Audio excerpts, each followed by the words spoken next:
The bullet had missed Amelia Edwards by less than an inch, and that was how she knew her husband Thomas was never coming home from Abilene, Texas.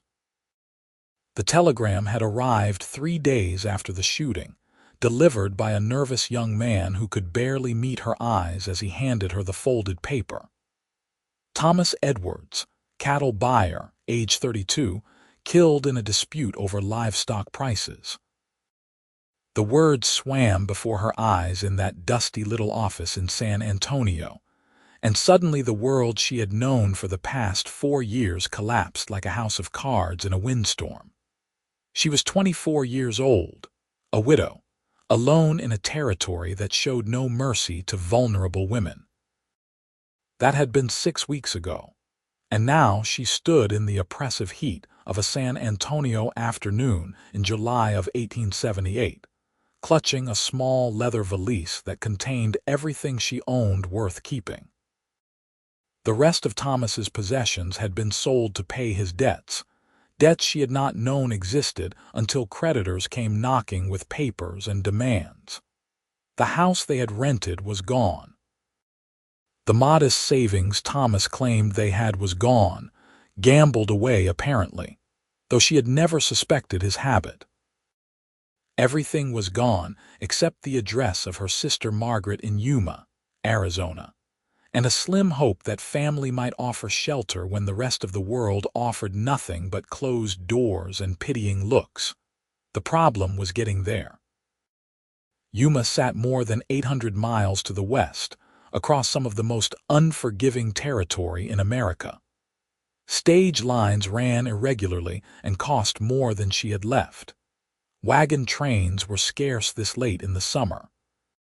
She had asked everyone she could think of, posted notices, inquired at every trading post and stable, growing more desperate as her money dwindled to almost nothing. Then someone mentioned Preston Blake. "He is a cowboy," the stable master had said, spitting tobacco juice into the dirt. "Does escort work sometimes, guiding folks who need to get somewhere dangerous. Honest man, far as I know, not cheap, but not a thief either. You will find him at the Silver Dollar most evenings." She had never been inside a saloon in her life. Thomas would have been horrified. But Thomas was dead, and desperation made a woman do things she never imagined possible. The Silver Dollar squatted at the end of a dusty street, its painted sign faded by sun and neglect. Amelia stood outside for a full 5 minutes, gathering her courage, ignoring the stares of men who passed by. Finally, she pushed through the swinging doors into the dim interior, where the smell of whiskey and sweat hit her like a physical force. Conversations died as she entered. Every eye in the room turned toward her, and she felt her face burn with embarrassment. She was wearing her best dress, dark blue with a high collar, her auburn hair pinned up beneath a modest hat, but she might as well have been naked for how exposed she felt under those stares. "I am looking for Preston Blake," she said, her voice smaller than she intended.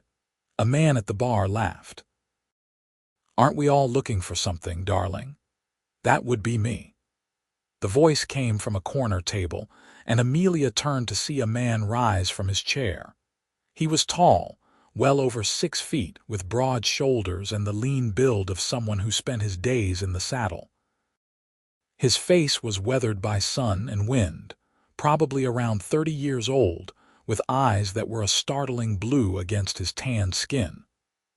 Dark hair fell to his collar beneath a worn hat, and a gun belt sat easy on his hips. He moved with the kind of casual grace that spoke of confidence, but his expression was wary. "What can I do for you, madam?" he asked, gesturing to the empty chair across from him. She walked over on unsteady legs, aware that every man in the saloon was still watching. Preston Blake pulled out the chair for her, a gesture of courtesy that surprised her, then returned to his own seat. "I need to get to Yuma, Arizona," she said quietly.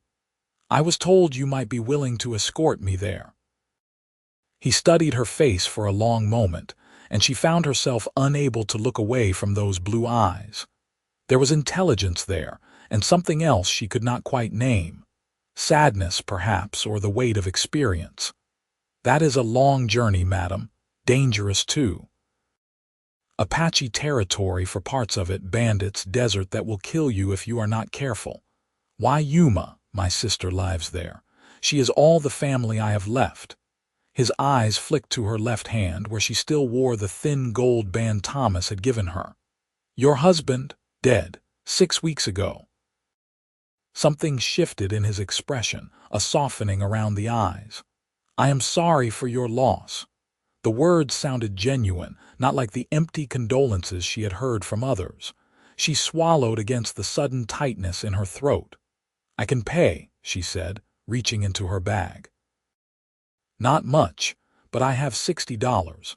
I know it is probably not enough, but it is all I have." Preston Blake leaned back in his chair, his fingers drumming against the table.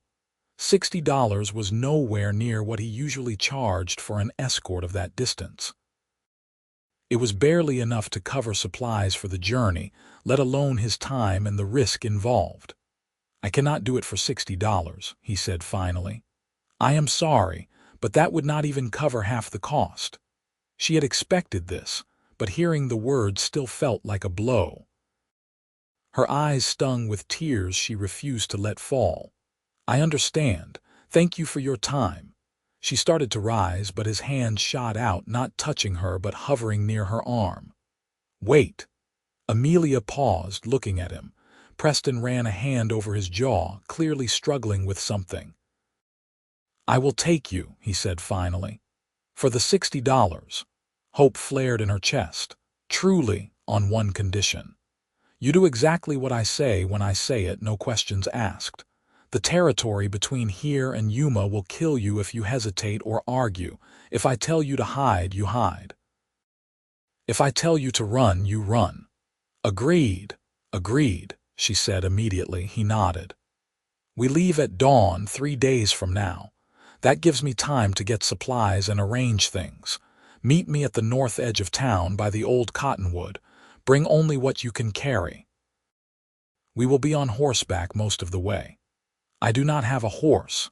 "I will provide the horse. Just be there at dawn, ready to ride."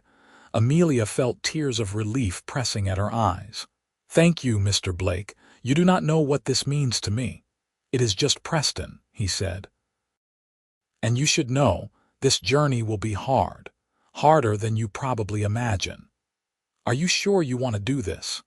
She thought of the empty rooms she was living in, the creditors who would soon come calling, the stares and whispers that followed her everywhere in San Antonio.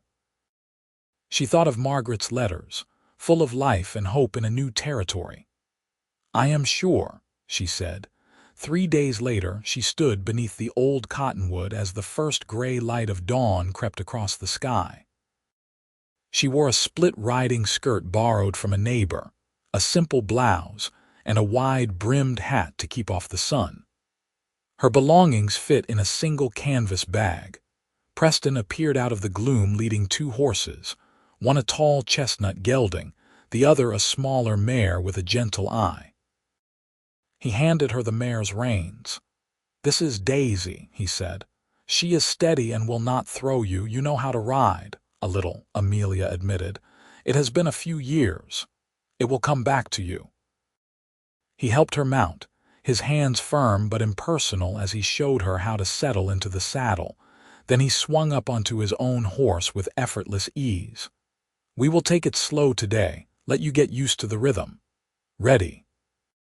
She nodded, and they set out westward as the sun began to paint the sky in shades of gold and pink. The first day was harder than Amelia had imagined. Her body, unused to riding, protested every movement. Her thighs burned, her back ached, and her hands cramped from gripping the reins too tightly. Preston set a steady pace, not too fast but relentless, stopping only briefly to water the horses and allow her to stretch her legs. He spoke little during that first day, focused on the terrain ahead, his eyes constantly scanning the horizon. She was grateful for his silence because she had no breath for conversation. By the time he finally called a halt for the night, she was so exhausted she could barely dismount. "You did well," he said, and somehow those 3 words made the pain worthwhile. He showed her how to help unsaddle the horses and rub them down, then set about making camp with practiced efficiency. She watched as he built a small fire, grateful for the warmth as the desert night turned cold. "You should eat something," he said, handing her dried meat and hardtack. The food was tough and tasteless, but she forced it down. Preston ate his own meal in silence, sitting across the fire from her, his rifle within easy reach. "How long will it take to reach Yuma?" she asked. 3 weeks, maybe more, depending on conditions. "We will follow the Pecos River for a while, then cut across to the Rio Grande. After that, we head west through Apache country and into Arizona. The desert will be the hardest part. Have you made this journey before?" "Twice. Once bringing a family to Fort Davis, once tracking a man who had stolen horses." He glanced at her. "You should sleep. Tomorrow will be just as hard." She nodded, pulling the blanket he had given her around her shoulders. The ground was hard beneath her, and every muscle in her body ached, but exhaustion pulled her under within minutes. When she woke in the deep hours before dawn, she saw Preston still sitting by the fire, which had burned down to embers. He was staring into the darkness, his rifle across his knees, keeping watch. The days began to blur together into a rhythm of riding, rest, and riding again. Amelia's body slowly adapted to the demands, the pain in her muscles settling into a dull ache rather than sharp agony. She learned to read Preston's signals, to understand when he wanted silence and when he was willing to talk. She learned that he had grown up in Missouri, the youngest of 4 brothers, that he had come to Texas after the war, though he would not say which side he had fought on, that he had worked cattle drives, served as a scout for the army, done whatever jobs needed doing to survive in a hard land. "What made you start escorting people?" she asked one evening as they camped near a small creek. Preston was cleaning his rifle, his movements methodical and practiced. "A few years back, I came across a wagon that had been attacked by raiders. Everyone was dead except a little girl, maybe 5 years old. She was hiding under her mother's skirts, too scared to even cry." He paused, running the cloth down the barrel with slow strokes. "I took her to the nearest town, found her an aunt who could take her in. After that, I figured if I could help people get where they needed to go safely, maybe that was worth doing." "What happened to the little girl? Last I heard, she was doing fine." "Married now, probably with children of her own." He looked up at her, a faint smile touching his lips. "That is the thing about this country. It is hard and cruel and beautiful all at once. You just have to decide which part you want to focus on." Amelia thought about that as she lay down to sleep. She had been focusing on the hard and cruel parts for so long now, since Thomas died, since she discovered the debts and the gambling. But out here in the open country, with the stars blazing overhead and the sound of the creek murmuring nearby, she could see the beauty too.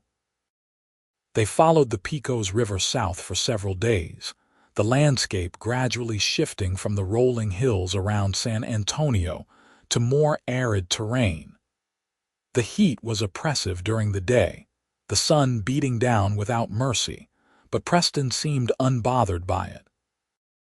He showed her how to pace herself, how to take small sips of water rather than gulping it down, how to find shade during the hottest hours.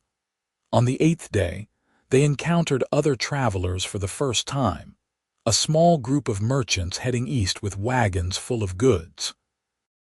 Preston spoke with them briefly while Amelia waited with the horses, learning news of the territory ahead. "Apache have been quiet lately," he told her as they rode on. "That is good for us, but it also makes me nervous. Quiet can mean they are saving up for something. Are you afraid of them?" She asked. "I respect them," he said. "They are fighting for their land, their way of life.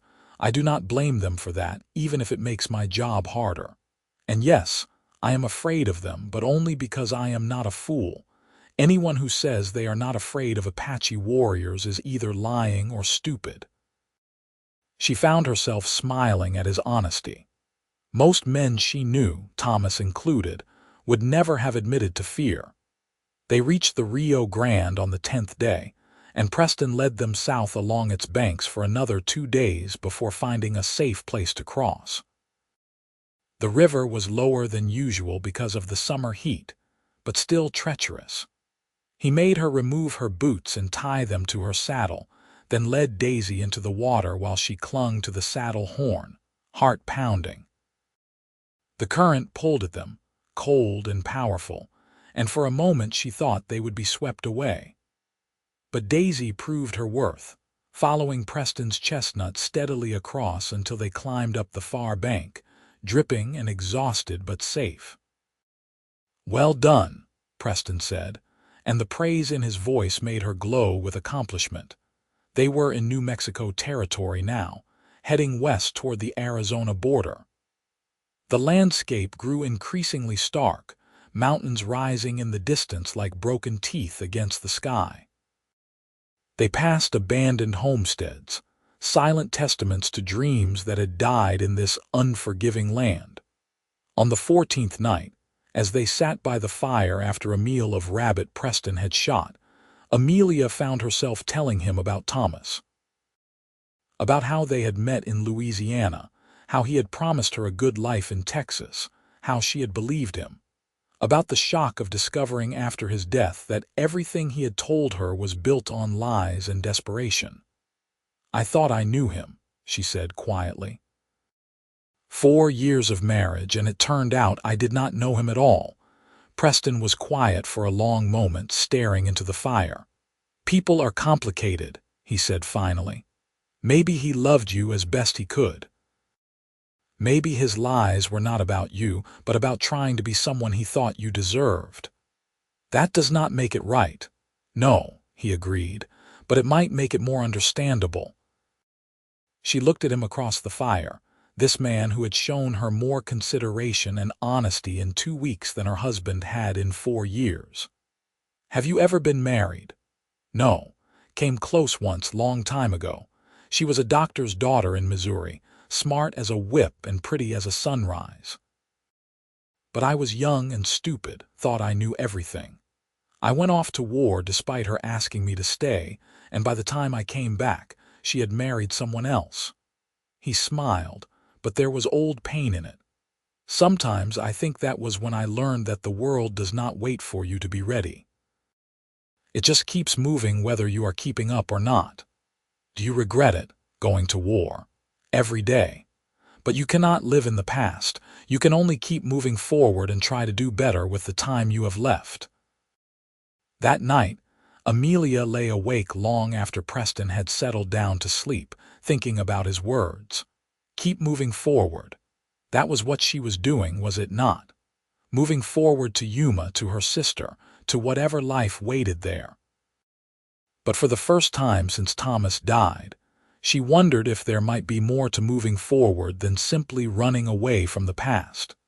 They crossed into Arizona territory on the 16th day. Preston pointed out the invisible line as they rode, though the landscape looked no different on either side. But something had shifted in him. He was more alert, more cautious, his hand never far from his rifle. "This is where it gets dangerous," he told her. "Apache country, and we are still a week from Yuma. Stay close to me at all times." She nodded, feeling the tension in her own shoulders ratchet up a notch. They rode in silence that day, Preston's eyes constantly moving, reading the land in ways she could not understand. That afternoon he suddenly held up his hand, bringing them to a halt. Amelia watched as he dismounted and knelt to examine the ground, his fingers tracing patterns in the dust she could not see. "Unshod horses," he said quietly. "Maybe 6 or 7 moving east, half a day old, maybe less. Apache, she whispered, probably. He stood, brushing the dust from his hands. They are ahead of us, which is good. We will give them plenty of distance. They changed course slightly, angling more to the northwest. Preston kept them moving until well after dark, and when they finally stopped for the night, he would not allow a fire. They ate a cold meal of dried meat and drank sparingly from their canteens. The desert night was cold without the fire, and Amelia shivered beneath her blanket. "Come here," Preston said softly. She hesitated, then moved closer to where he sat with his back against a large rock. He shifted, creating space beside him, and she settled against his side. The warmth of his body was immediately comforting, and without thinking, she leaned her head against his shoulder. "Thank you," she whispered. She felt rather than saw him nod. They sat like that in silence, surrounded by darkness and the vast empty land, and Amelia realized that she felt safer than she had in months.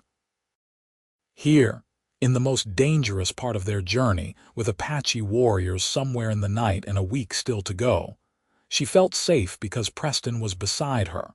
When had that happened? When had this taciturn cowboy, who she had known for barely 2 weeks, become her rock in the storm? She did not have an answer, but as she drifted off to sleep still leaning against him, she knew something fundamental had changed. The next morning, Preston was back to his careful, cautious self, and she wondered if the moment of closeness had been real or if she had imagined it. But as they rode, she caught him glancing at her more often, his expression thoughtful. They made good progress that day, and the day after, moving through rocky country dotted with saguaro cactus standing like sentinels. Preston taught her to recognize signs of water, the vegetation that indicated springs or seeps. He showed her which plants were edible and which would kill you.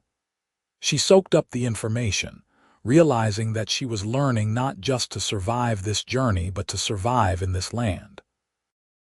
On the 19th night, Preston finally allowed a small fire, judging them far enough from danger. They had crossed into more settled territory, though still remote. He had shot a turkey that afternoon, and the smell of roasting meat made Amelia's mouth water. As they ate, Preston seemed relaxed for the first time in days. He told her stories of the early days of Texas, of cattle drives and stampedes, of dust storms and flood. His voice in the firelight was mesmerizing, and Amelia found herself watching his face, the way his eyes crinkled when he smiled, the strength in his weathered features. "You love this land," she said when he paused. "I do," he admitted, "for all its hardships. There is something about it that gets into your blood. The space, the freedom, the sense that you can be whoever you want to be out here, that the past does not matter as much as what you do today. Is that why you stayed after the war? Part of it. There was nothing for me back in Missouri. My parents were dead, my brothers scattered. Out here I could start fresh, be my own man." He looked at her. "Is that what you are hoping for in Yuma? A fresh start?" "I do not know," she said honestly. "I suppose so, but I am not sure what that looks like anymore. With Thomas, I thought I knew what my life would be. Now that is gone, and I do not have anything to replace it with." "Maybe you do not need to know yet," Preston said. "Maybe it is enough just to get there and see what happens." She smiled at that. "When did you become so wise?" "I am not wise. I am just old enough to have made plenty of mistakes and learned from some of them." "You are not old. What are you, 30? 31, and some days that feels ancient." "I am 24, she said, "and some days that feels ancient too." They shared a smile across the fire, and Amelia felt something warm unfurl in her chest.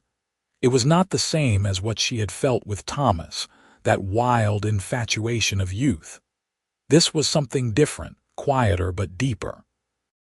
It was trust and respect, and the slow building of something that might, given time, become more. But she was still wearing a wedding ring, and they were still days from Yuma, and she did not even know if Preston felt anything beyond professional obligation toward her. The next morning brought clouds on the western horizon, an unusual sight in the summer desert. Preston frowned at them as they saddled the horses. "Storm coming," he said. "We need to find shelter before it hits. Desert storms are nothing to take lightly." They rode hard that morning, angling toward a line of low mesas Preston said might offer protection. The clouds built throughout the day, towering thunderheads that turned the sky an ominous gray-green. The wind picked up, hot and dusty, carrying the smell of rain. They reached the mesas just as the first drops began to fall, huge and heavy.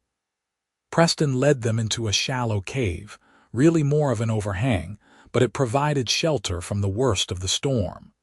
They got the horses settled just as the sky opened up. Rain pounded down in sheets, turning the desert floor into a churning mass of water within minutes. Lightning split the sky, thunder following so close it shook the ground. Amelia watched in awe and terror as the storm raged, unlike anything she had experienced in Louisiana or Texas. "Flash floods," Preston said, pointing to the arroyos filling with rushing water. "That is why we needed to get to high ground. That water can sweep away horses and wagons like toys." They were stuck in the cave for the rest of the day and through the night as the storm continued. Preston kept a small fire going near the back of the cave, far enough from the opening that the rain could not reach it. They rationed their food carefully, unsure how long the storm would last. In the close confines of the cave, with the storm raging outside and nothing to do but wait, they talked more than they had during the entire journey. Preston told her about growing up with 3 older brothers who tormented him mercilessly, but would fight anyone else who tried to harm him. About learning to shoot from his father, who had been a careful and patient teacher. About the girl in Missouri and the war that had changed everything. Amelia found herself talking about her own childhood in Louisiana, the youngest of 3 sisters. About how her father had died when she was 12, leaving them with nothing. About how her mother had worked herself to an early grave trying to keep them fed and clothed. About how she had married Thomas partly because she was tired of being poor and scared, and he had promised her security. "He did not give it to you, though," Preston said quietly. "No, he did not." They were sitting close to the fire, shoulders almost touching. Outside, the storm continued its assault on the desert. "I am sorry you had to learn that security does not come from someone else," Preston said. "It comes from inside yourself, from knowing you can handle whatever comes." "I did not know that before," Amelia said, "but I am learning it now. This journey, everything we have done, I could not have imagined doing it 6 weeks ago. But here I am, and I have not fallen apart." "No, you have not. You are stronger than you think." She turned to look at him, finding his blue eyes already on her. In the firelight, his face was all plains and shadows, beautiful in a rough-hewn way.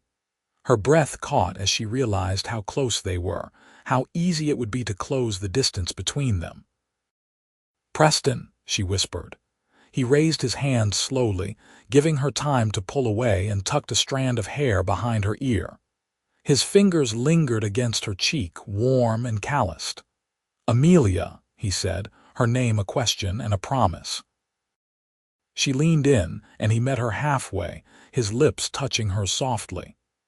It was a gentle kiss, tentative, nothing like the demanding kisses Thomas had given her. This felt like a question being asked, like he was giving her the choice to answer or not. She answered by pressing closer, her hand coming up to rest against his chest, feeling his heart beating fast beneath her palm. The kiss deepened, became more confident, and she felt heat spreading through her body that had nothing to do with the fire. When they finally pulled apart, both breathing hard, Preston rested his forehead against hers. "I should not have done that," he said. "Why not?" "Because you just lost your husband. Because I am supposed to be getting you safely to your sister. Because this is probably the last thing you need right now." "What if it is exactly what I need?" she asked. He pulled back to look at her, his expression serious. "What are you saying?" "I am saying that I have spent the last 2 weeks discovering who I am without Thomas. And one of the things I have discovered is that I have feelings for you, strong feelings, and I think you might feel something for me too." "I do," he admitted. "More than I should." "Then why should you not have kissed me?" "Because I do not want to be a replacement for him. I do not want to be a rebound or a convenient distraction. If this is going to be something, it needs to be real." His honesty pierced through her, making her eyes sting with sudden tears. "It is real," she said. "At least it is for me. Preston, I am not looking for a replacement for Thomas. What I had with him was built on lies and desperation. What I feel for you is built on truth and respect, and the way you have shown me how strong I can be. That is not a rebound. That is something genuine." He searched her face for a long moment, then kissed her again, deeper this time, his arms coming around her and pulling her close. She melted into him, into the warmth and strength of his embrace, and felt something click into place inside her chest. This was right. This was real. They spent the rest of the storm wrapped in each other's arms, talking and kissing and exploring this new thing between them. Preston was careful with her, always making sure she was comfortable, never pushing for more than she was ready to give. And Amelia found herself falling for him harder with every passing hour. The storm cleared by morning, leaving the desert transformed. Water stood in pools everywhere, reflecting the blue sky. Plant life that had been dormant burst into sudden bloom, painting the landscape in unexpected colors. It was like the desert was celebrating with them, marking this new beginning. They rode that day in companionable silence, hands occasionally brushing as their horses walked side by side. Amelia felt lighter than she had in months, as if some burden she had not even known she was carrying had been lifted from her shoulders. That evening, as Preston was tending to the horses, Amelia quietly removed her wedding ring. She stood for a moment, looking at the thin gold band in her palm, thinking about Thomas and what they had been to each other. Then she tucked it into her bag, not throwing it away but putting it aside. She was done mourning what had never really been. Preston noticed the bare finger when he returned but said nothing, only took her hand in his and pressed a kiss to where the ring had been. They reached Yuma 7 days later, arriving in the early afternoon when the heat was at its worst. The town sat at the junction of the Gila and Colorado rivers, a jumble of adobe buildings and false-fronted stores baking under the relentless Arizona sun. It was smaller than San Antonio, but bustling with activity, a waypoint for travelers heading to California and a military presence because of the nearby fort. Preston asked directions to Margaret's address, and they rode through the dusty streets until they found a neat adobe house on the edge of town, with a small garden out front that was thriving despite the heat. Amelia dismounted on shaking legs. After 26 days on the trail, she was finally here. She should have been relieved, triumphant even, but all she could feel was anxiety about what came next. Preston came to stand beside her. "You want me to come in with you, would you?" He nodded and took her hand, and together they walked up to the door. It opened before they could knock, and a woman who looked like an older version of Amelia stood there, her face breaking into a huge smile. "Amelia. Oh my God, Amelia." Margaret pulled her into a fierce hug, and Amelia felt tears streaming down her face as she hugged her sister back. It had been 6 years since they had last seen each other, when Margaret had headed west with her new husband. 6 years of letters and longing and being apart. "Let me look at you," Margaret said, pulling back and holding Amelia at arm's length. "You are so thin, and so brown. What have you been doing? Crossing 800 miles of territory," Amelia said with a watery laugh. "Margaret, this is Preston Blake. He is the one who brought me here safely." Margaret turned to Preston with a smile that was pure gratitude. "Mr. Blake, I cannot thank you enough. When I heard about Thomas, I was so worried about Amelia being alone. Please come in, both of you. You must be exhausted." The inside of the house was cool and welcoming, furnished simply but comfortably. Margaret's husband Robert was at work at the freight office, she explained, but would be home for dinner. She bustled about, bringing them water and food, asking 100 questions about their journey. Amelia answered as best she could, but she found herself watching Preston, who sat quietly eating and drinking, looking uncomfortable in the domestic setting.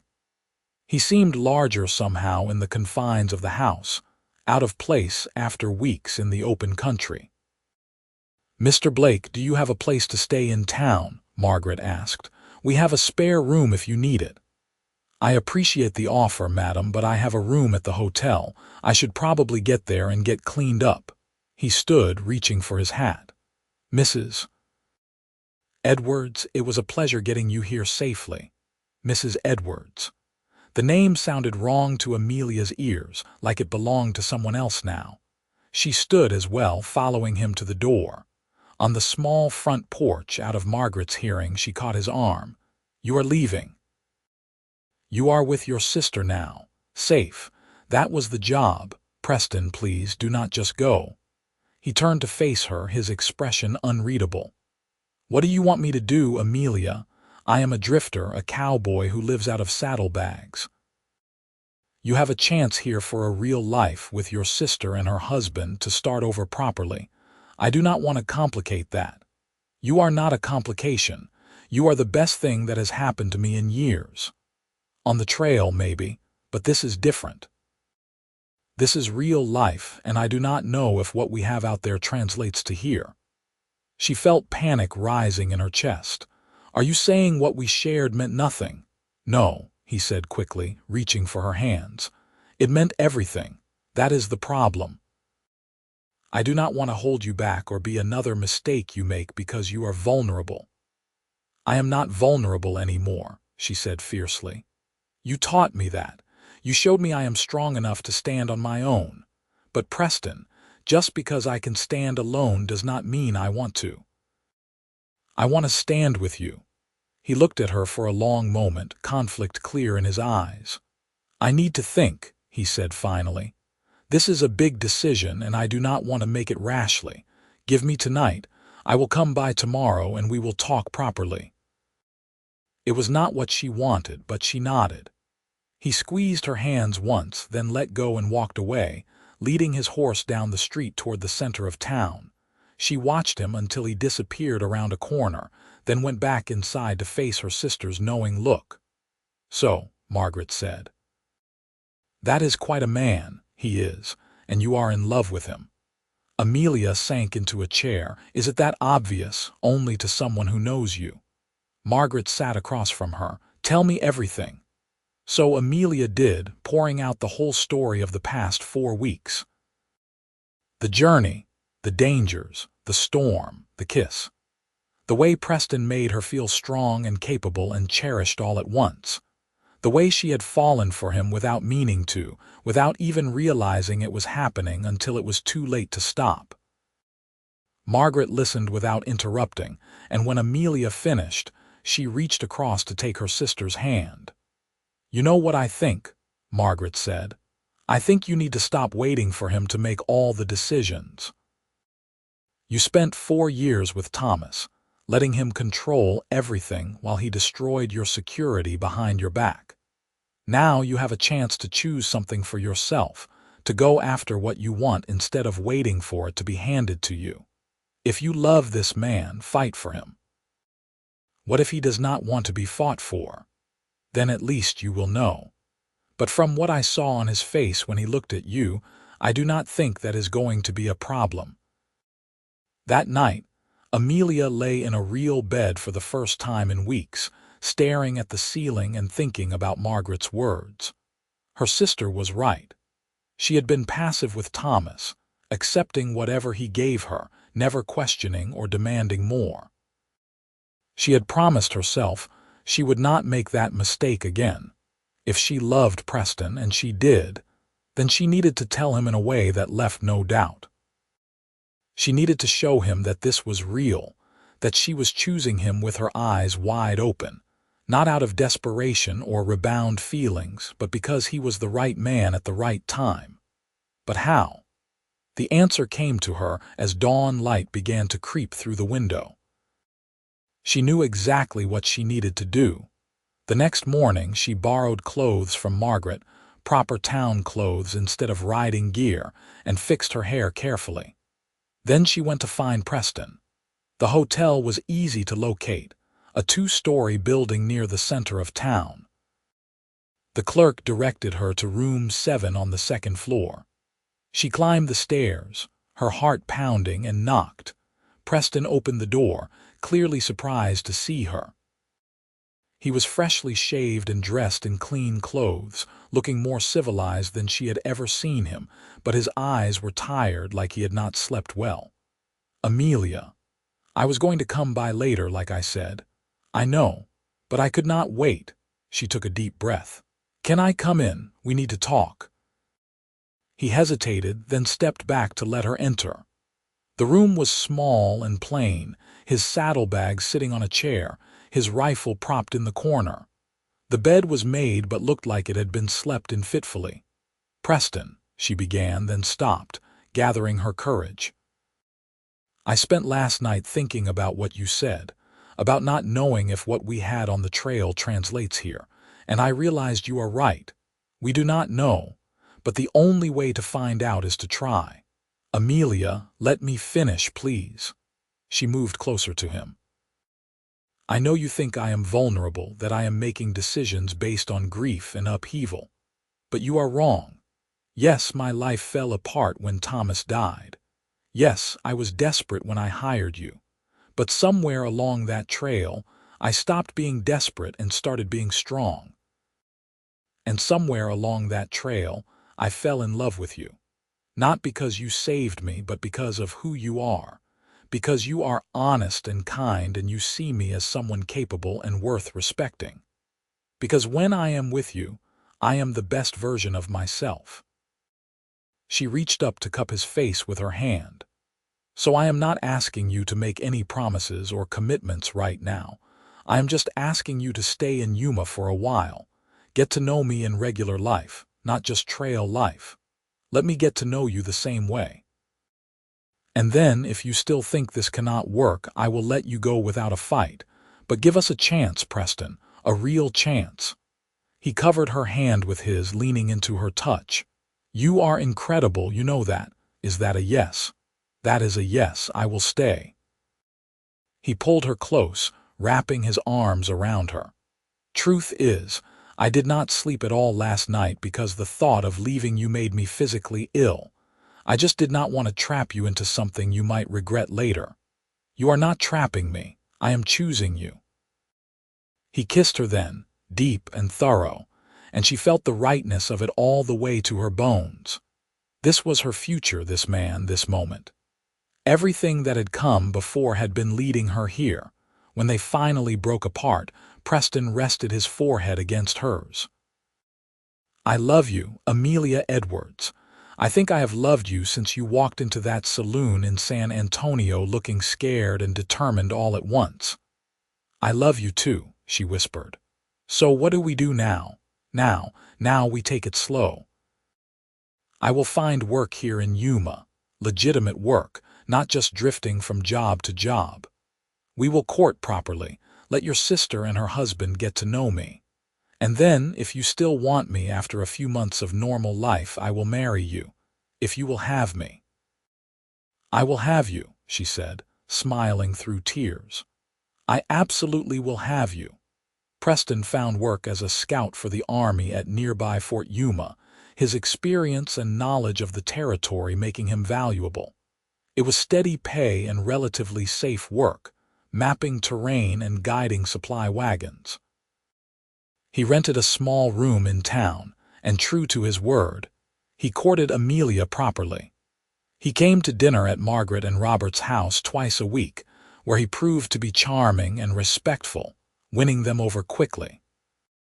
He took Amelia on walks along the river in the evening when the heat had passed, holding her hand and talking about everything and nothing.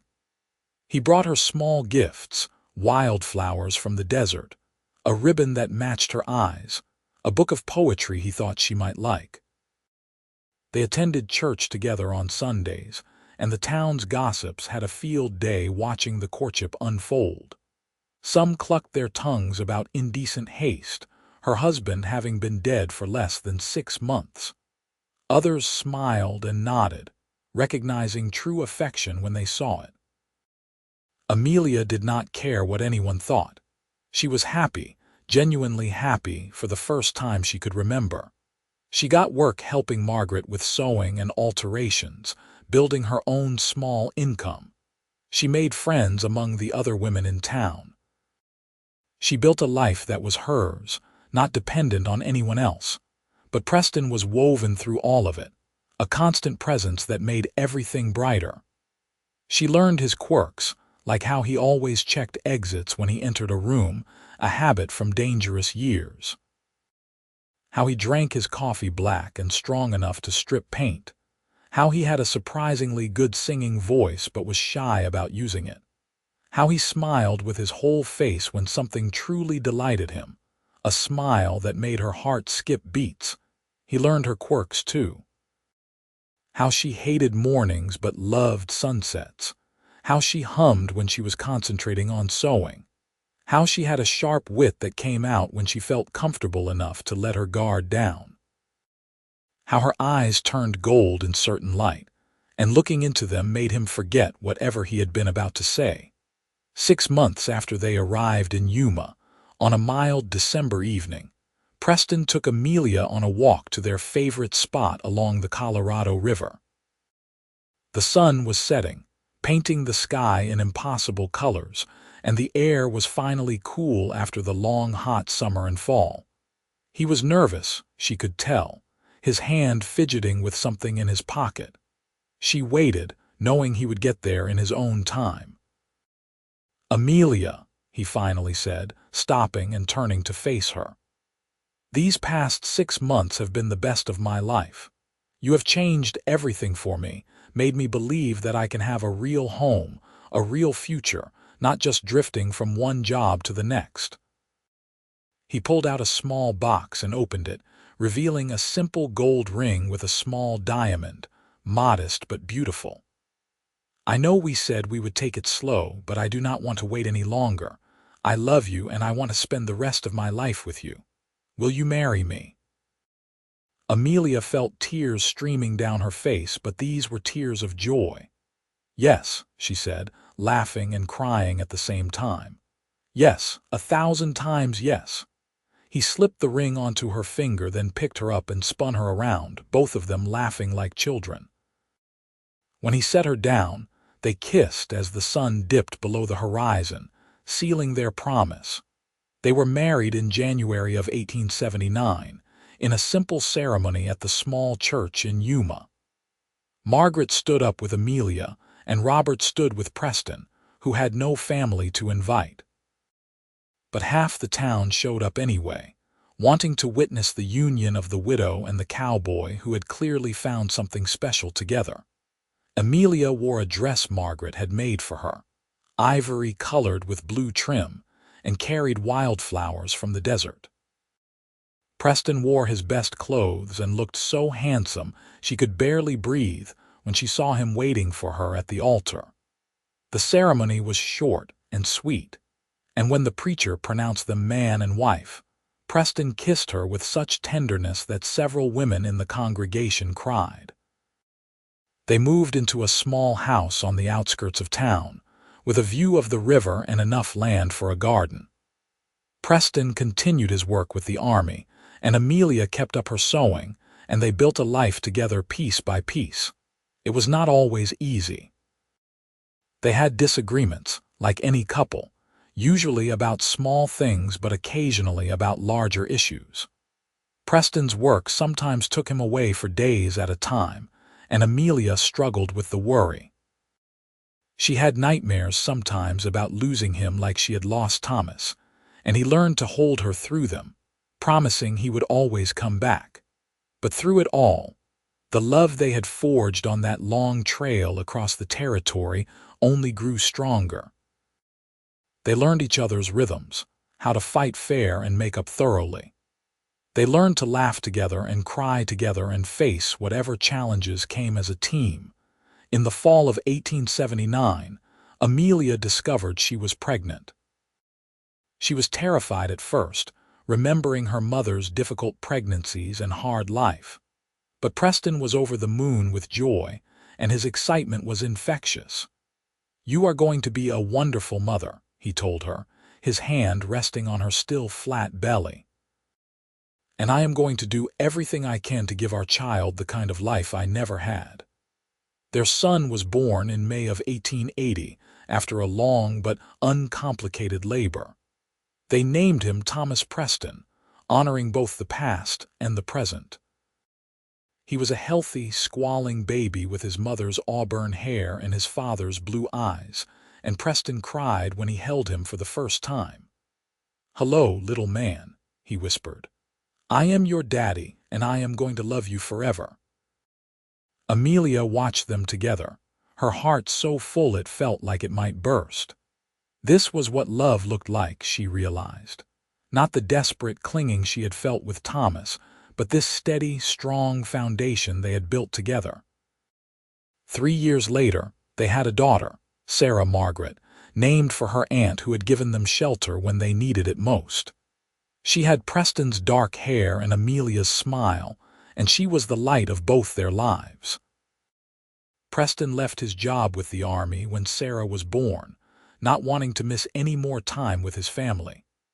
He bought a small ranch outside Yuma, where he raised horses and worked with his hands, building something that would last. Amelia helped when she could, when she was not managing the house and the children and her sewing business, which had grown significantly over the years. They were not rich, but they were comfortable, and more importantly, they were happy. Their children grew up surrounded by love and laughter, learning to ride almost before they could walk, Preston's patient instruction making them confident on horseback. On their 5th wedding anniversary, Preston took Amelia back to the spot by the river where he had proposed. The children were with Margaret and Robert for the night, giving them rare time alone. "Do you remember when we first arrived in Yuma?" Preston asked, holding her hand as they watched the sunset. "You were so nervous about what came next." "I was," Amelia agreed. "I could not imagine what my life would look like without Thomas, without the future I had planned. And now," she smiled up at him, "now I cannot imagine any other life but this one. Preston, you gave me something I thought I had lost forever when Thomas died. You made me believe in love again. Real love, the kind that is built on honesty and respect and partnership, the kind that makes both people better. I am so grateful for that trail across the territory, for every hard mile and every scary moment, because it brought me to you." He pulled her close, kissing the top of her head. "You saved me too, you know. I was drifting before you, just going through the motions. You gave me a reason to put down roots, to build something that matters. You gave me a family and a home, and I will spend the rest of my life trying to deserve that gift." "You already deserve it," she said. "You have always deserved it." They stood there as the sun set, wrapped in each other's arms, two people who had found each other in the wilderness and built something beautiful from the ashes of the past. The years continued to pass, bringing joys and challenges in equal measure. Preston's horse ranch prospered, becoming known throughout the territory for quality animals. Amelia's sewing skills led to her training other women, creating a small but thriving cooperative. Thomas Preston grew into a serious, responsible young man who loved working with his father, learning everything Preston could teach him about horses and the land. Sarah Margaret was wild and free-spirited, her laughter echoing across the ranch as she ran through her childhood with abandon. In 1885, they welcomed another daughter, Martha Rose, and in 1888, a final son, Robert Preston, named for the brother-in-law who had become Preston's closest friend. The house was full of noise and life and love, everything Preston and Amelia had both longed for in their lonely youths. On a warm evening in June of 1898, Preston and Amelia sat on the porch of their ranch house, watching the sunset paint the desert in familiar colors. They were both in their 50s now, their hair showing gray, their faces marked by sun and time. Thomas Preston was married and managing the ranch alongside his father. Sarah Margaret was engaged to a schoolteacher in town. Martha Rose and Robert were both still at home, finishing their education, full of dreams about their futures. 20 years, Amelia said softly. Can you believe it has been 20 years since we married? Best 20 years of my life, Preston said, reaching for her hand. Their fingers interlaced automatically, a gesture worn smooth by decades of repetition. You ever think about that journey? She asked. Those 26 days when we crossed the territory, all the time, every day in some way or another, it was the beginning of everything. She leaned her head against his shoulder, comfortable and content. I was so scared then, so lost. I had no idea what I was doing or where I was going, not really. I just knew I had to keep moving. And you did. You were so brave, even when you did not feel like it.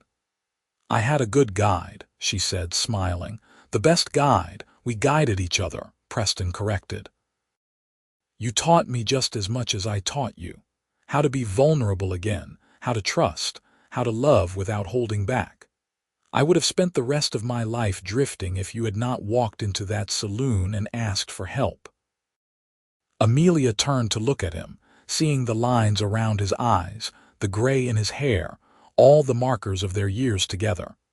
He was still the most handsome man she had ever seen, still made her heart flutter when he smiled at her. Preston Blake, she said softly. You made me believe in love again. Real, true, lasting love. You gave me everything I did not even know I needed. And I love you more today than I did 20 years ago, which I would not have thought possible. He cupped her face in his hands, these hands that had guided her through desert and danger, that had built their home and held their children, that had touched her with tenderness and passion for 2 decades. Amelia Blake, he said, her married name still sounding like music after all these years. You are my everything.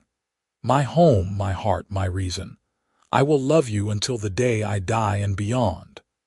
They kissed as the sun dipped below the horizon, the same kiss they had shared countless times, in passion and comfort and greeting and goodbye.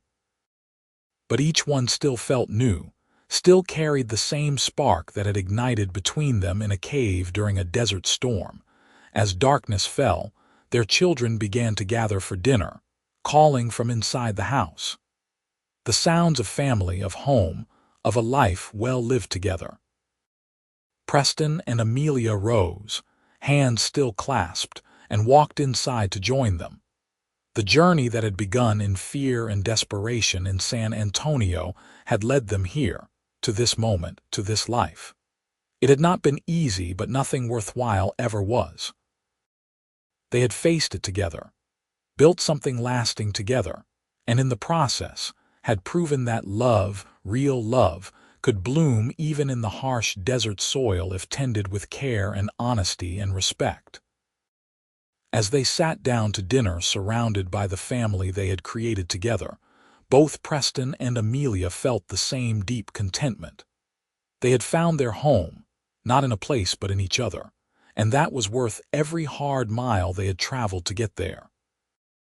Years later, when their grandchildren asked them about how they met, Preston and Amelia would tell the story together, finishing each other's sentences and adding details the other forgot. They told about the long trail across the territory, the dangers faced and overcome, the slow building of trust that became love. And Amelia would always end the story the same way, looking at Preston with eyes still full of love despite the decades that had passed. "Your grandfather made me believe in love again," she would say. "Real love, the kind that lasts through everything. And that belief gave me the most wonderful life I could have imagined." Preston would squeeze her hand and add, "And your grandmother taught me that home is not a place but a person. She was my home from the moment I met her. I just did not know it yet." Their grandchildren would sigh at the romance of it all, and Preston and Amelia would smile at each other, sharing the secret knowledge that the best love stories are the ones built slowly, carefully, honestly, over years and miles and challenges overcome together. They lived into their 80s, Preston and Amelia, surrounded by children and grandchildren and eventually great-grandchildren, on the ranch they had built together outside Yuma. They died within months of each other, Preston first and then Amelia, as if she could not bear to be without him for long, even after a lifetime together. They were buried side by side in the small cemetery outside town, under headstones that bore simple inscriptions. Preston's read, "Beloved husband, father, and grandfather, a man who kept his promises." Amelia's read, "Beloved wife, mother, and grandmother, a woman who chose love." But their real legacy was not in stone but in the family they had created, the love they had shared, and the proof they had given that even in the harshest wilderness, even after the greatest losses, hope and love could still flourish. The journey from San Antonio to Yuma had taken 26 days. The love that began on that journey had lasted a lifetime. And that, in the end, was the greatest adventure of all.